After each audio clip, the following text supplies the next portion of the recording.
प्रियजनों, आज मैं एक बात कहना चाह रहा हूँ। तो माँ भगवती ने भाव जगाया है तो कहना ही पड़ता है। और आज के समय में, इस कलिकाल में, नई पीढ़ी के सभी प्रिय भाइयों और बहनों से निवेदन के साथ मैं कहने जा रहा हूँ कि माता पिता जो हैं, माता पिता ये कलयुग के प्रथम देवता हैं। उसके बाद ब्रह्मांड में तो 33 कोटि देवता हैं, लेकिन प्रथम पूज्य देवता माता और पिता होते हैं। उनकी सेवा करना, उनको सम्मान देना, उनकी आज्ञा का पालन करना, ये भी बहुत बड़ी पूजा है। और इस पूजा का जब आप करेंगे तो ब्रह्मा विष्णु महेश से लेकर के आदि शक्ति जगदम्बा या अन्य देवतागण वो भी प्रसन्न होंगे आपके इस भाव भक्ति से। लेकिन मैं देख रहा हूँ ऐसे ऐसे बुजुर्ग माता पिता यहाँ आते हैं माँ के दरबार में, और जब हमसे मिलते हैं तो उनके आंसू रुकते नहीं। जिन बच्चों को जन्म दिए, पढ़ा लिखा करके किसी योग्य बनाए, इस आस में कि बच्चे बड़े होंगे तो हमारा बुढ़ापा में सहारा बनेंगे, लेकिन वही बच्चे अपने माता पिता को गाली दें, मारें पीटें, भला बुरा कहें, घर से बाहर निकाल दें। सोचिए आप उस माता पिता को कितना दर्द होता होगा। जब यहाँ आकर के वो रोते हैं तो उनके आंसू देख करके हमको भी बहुत दर्द होता है कि माता रानी ऐसी औलादों के लिए क्या सजा है तुम्हारी तरफ से। या तो उनको सुधार दो, सुधर जाए, या तो उनको ऐसा दंड दो कि वो किसी लायक न रह जाए। कुछ तो करना पड़ेगा माँ, नहीं तो इनके उम्र के हिसाब से इनके लाठी के सहारा बनने के बजाय वो लाठी ही मारो। वो किसके सहारे पर जिंदा रहें। जब वृद्धा उम्र हो जाती है, वृद्ध जो लोग हैं बेचारे, जो उठने बैठने के लिए तरसते हैं, चलने फिरने में तरसते हैं, वो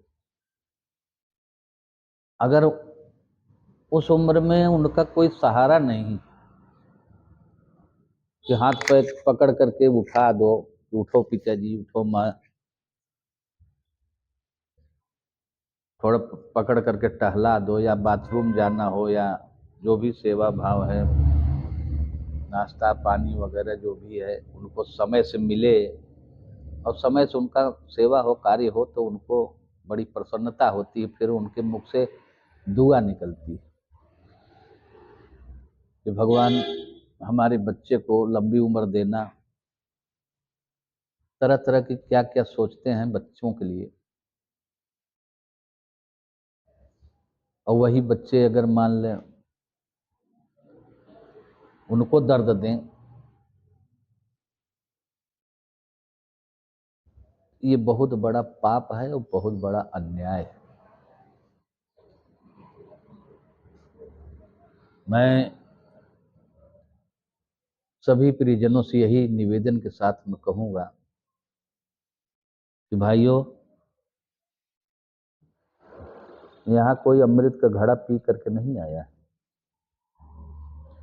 सबकी एक दिन गति होनी है वही। तो जैसा आप बीज बो रहे हो खेती, वैसे ही आपको फल भी मिलेगा। फिर आपकी औलादें जो हैं वो आपको डंडा लेकर के ठोकेंगी, तब आपको अपने माता पिता की याद आएगी। तो वो माता पिता फिर इस दुनिया में नहीं है। किसको अपना दुख दर्द बताओगे? फिर तुमको भी रोने के अलावा और दुनिया में कुछ नहीं नजर आएगा।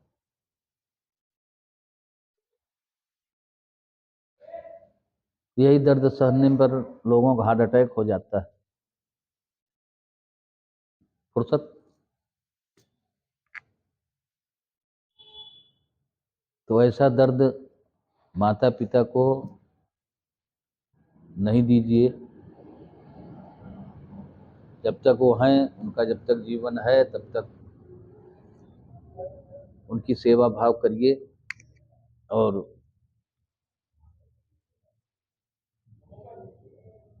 माँ भगवती, याद शक्ति और परम पिता परमेश्वर अवश्य आप लोगों के ऊपर कृपा करेंगे। ये हमारा वचन भाव है। आपका भी जीवन आनंद मंगल से बीतेगा। और अगर माता पिता को तकलीफ देंगे, चाहे लड़के हों चाहे लड़कियां हों चाहे बहुएं हों, अगर अपने माता पिता सास ससुर के साथ अन्याय करोगे तो उसका दंड आपको भुगतना पड़ेगा। ऐसा नहीं है कि जवानी के जोश में आप अंधे बन जाओ और जो मर्जी हो सो करो।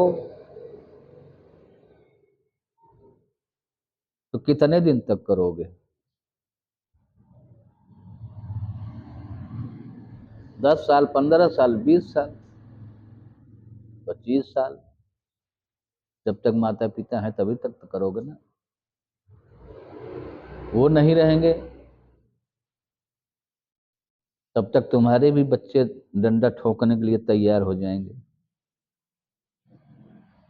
तुम्हारी भी गति होगी वही। तो ऐसा कर्म ही न करो, उस बुजुर्ग माता पिता को भी दर्द हो और आगे चल करके आपको दर्द मिले। तो ऐसा काम करने की जरूरत ही नहीं है।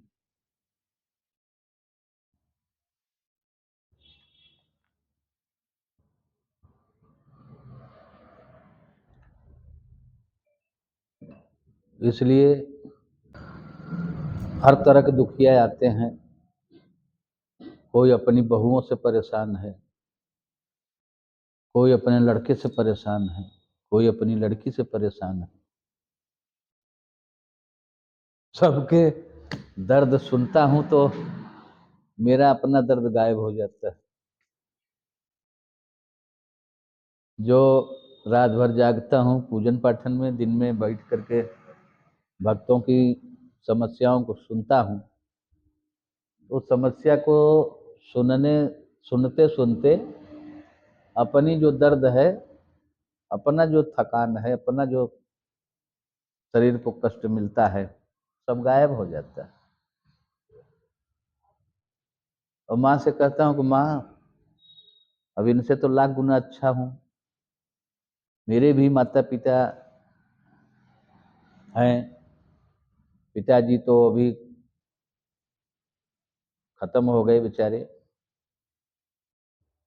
ब्रह्मलीन हो गए। माँ बची हैं। और जितना हो सकता सेवा भाव उनका मैं करता हूँ। उसी तरह उन्हीं के आशीर्वाद से मेरे भी 2 पुत्र हैं, बहुएं हैं, बहुओं के भी बच्चे हैं। हम सब लोग आपस में प्रेम से भाव से एक दूसरे के दुख दर्द को समझ करके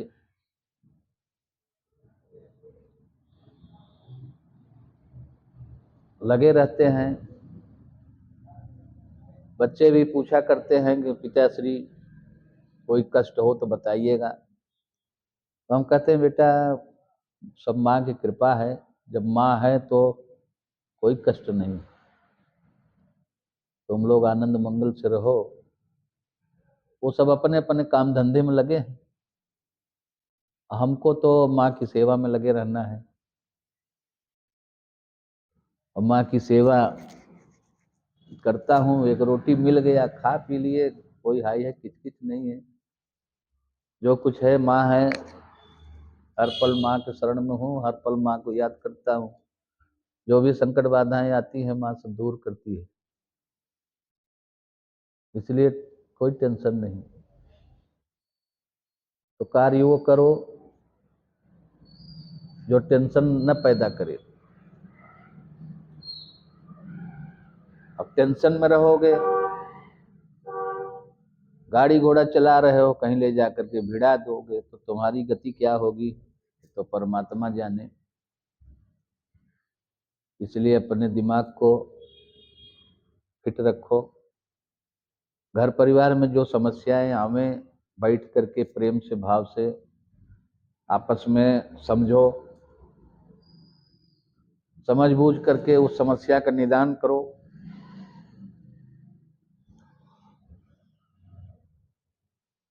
यही जीवन का सार है, यही सुख और आनंद है। हमारी बात अच्छी लगे प्रियजनों तो इस वीडियो को शेयर करिएगा, और ताकि हमारी बात जन जन तक पहुंचे, सभी लोगों के पास पहुंचे। मैं एक तपस्वी अपने जीवन का अनुभव, अम्मा ने जो ज्ञान दिया है उस ज्ञान बुद्धि विद्या विवेक से आप लोगों तक अपनी बात पहुंचा रहा हूं। मेरा आशीर्वाद सभी लोगों के साथ में है।